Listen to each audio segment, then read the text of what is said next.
Hai sobatku, selamat datang di Lord Itachi. Ada berita panas nih bos. Oda baru saja memberikan sebuah bocoran mengenai 10 fakta penting yang ada di dalam cerita One Piece. Sebelum kalian menikmati videonya jangan lupa klik tombol like-nya. Like dari kalian akan menambah semangat Mimin untuk memberikan informasi mengenai One Piece pada nakama semuanya. Baiklah kita ke pertanyaan yang pertama. Ketika Luffy menggunakan gear kelimanya, dia dapat menarik sesuatu seperti kacamata dan topi baseball dari awan putih yang melingkar di lehernya, atau bisa disebut dengan Hagoromo. Tolong beritahu bagaimana kekuatan itu bekerja. Oda menjawab, jika kekuatan itu baru sebatas pintu masuk untuk kekuatan fantasi dan imajinasi yang dimiliki oleh Nika. Sangat menarik, itu artinya potensi kekuatan dari Nika sangatlah besar. Namun Kapten Luffy benar-benar belum bisa memaksimalkan kekuatan dari buah Hito-Hito no Mi model Nika. Pertanyaan yang kedua, Sabo mewarisi buah iblis merah-merah no Mi, dan dia saat ini mampu mengeluarkan kemampuan maksimal dari kekuatan buah iblis tersebut. Apakah Sabo melakukan pelatihan khusus untuk menguasai buah iblis merah-merah no Mi itu? Oda menjawab seperti ini, Sabo berlatih setiap hari, dan sosok Sabo yang kondisi memorinya telah kembali sepenuhnya sepertinya mengingat banyak hal. Pertanyaan ketiga, apakah Dragon pernah tinggal bersama dengan Luffy? Oda menjawab, tidak pernah, setidaknya tidak pernah dalam ingatan Luffy. Dragon sangat berbeda dengan Kuma, karena dia adalah pemimpin dari pasukan revolusioner. Apabila hubungan darah di antara mereka terungkap, maka hal itu akan sangat membahayakan keselamatan dari Luffy. Oda sangat memahami bagaimana perasaan yang dirasakan oleh Dragon, ketika dia dengan terpaksa harus meninggalkan keluarganya, dan apa yang Dragon pikirkan ketika dia melihat Luffy di Pulau Lockdown. Jawaban dari Oda Ding di sini masih belum benar-benar solid. Kita pasti akan mendapatkan jawaban ini pada manganya, entah itu nanti pada flashback dari Monkey Dragon ataupun diceritakan di beberapa kesempatan cerita. Pertanyaan keempat, kapal dari bajak laut Kurohige dinamakan Saber of Sebek. Apakah hal tersebut memiliki hubungan dengan Rocks de Sebek? Oda menjawab, sebenarnya Sebek adalah salah satu nama perahu layar di dunia nyata, sehingga itu bisa saja sebuah kebetulan atau mungkin juga tidak. Ada dua kemungkinan yang dia katakan Oda di sini. Bisa saja kebetulan atau mungkin juga tidak. Jadi teori yang menyebut bahwa Kurohige adalah anak dari Rock de Sebek masih belum terbantahkan. Tidak cuma hanya kapal bajak lautnya saja yang ada hubungannya dengan Rock. Pulau bajak laut yang ditempati oleh Kurohige sekarang tentu saja adalah markas dari bajak laut Rock dulu, dan masih banyak hal lainnya.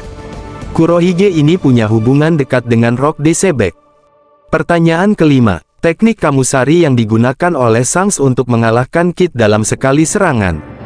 Apakah teknik itu diajarkan oleh Roger? Apakah si Shanks mempelajarinya sendiri dengan cara amati dan tiru? Oda menjawab, Shanks mengingat teknik Kamusari itu, karena dia selalu mengamati Roger. Teknik Kamusari itu bukanlah hal yang dapat dengan mudah untuk ditiru, bahkan oleh kru Roger yang lainnya, sehingga bakat yang dimiliki oleh Shanks benar-benar sangat membagongkan. Hal ini mungkin terhubung dengan bagaimana inspirasi dari Shanks memang adalah kaptennya sendiri. Baik itu dalam segi bertarung maupun pengambilan keputusan untuk tidak memakan buah iblis. Pertanyaan keenam, tolong jelaskan bagaimana sistem bounty dari pihak Cross Guild untuk kepala para angkatan laut. Oda menjawab, Laksamana Armada diberi 5 mahkota. Laksamana diberi 3 mahkota. Wakil Laksamana 5 bintang. Laksamana Muda 3 bintang. Kapten dan juga Kemudori 1 bintang. Petugas lapangan atau perangkat komandan ke bawah 1 juta beri. Pejabat perusahaan di bawah 100.000 beri. 1 mahkota sama dengan 10 bintang. 1 bintang sama dengan 100 juta beri.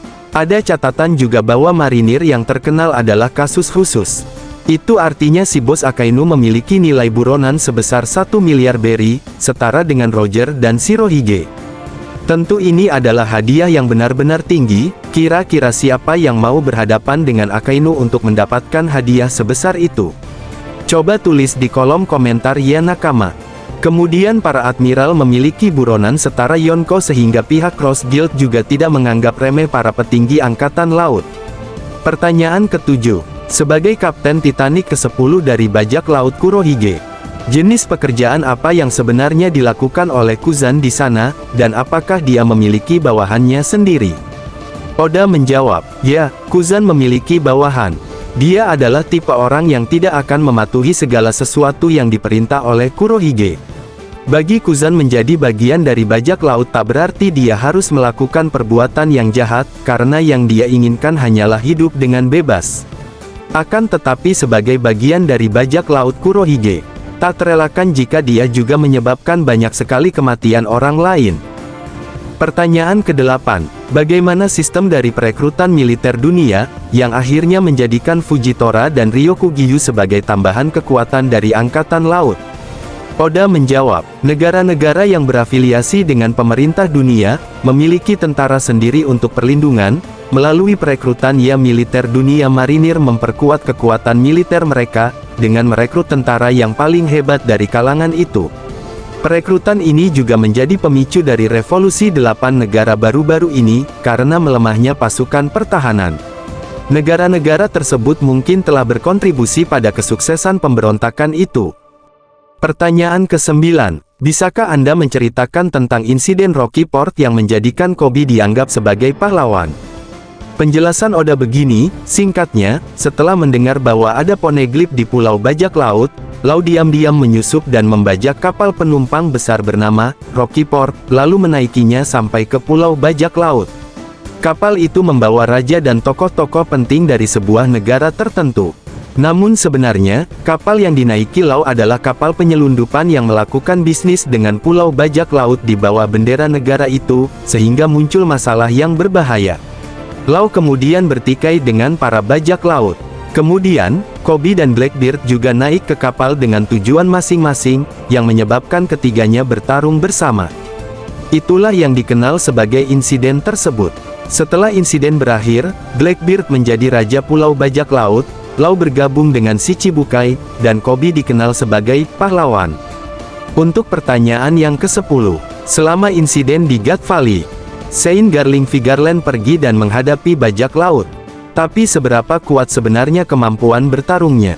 Jawaban Oda Sens singkat, dia kuat, alasannya adalah kekuatannya, dan mungkin itu saja yang bisa saya sampaikan terkait dengan 10 pertanyaan random, yang dijawab langsung oleh Oda Sens dalam minggu ini.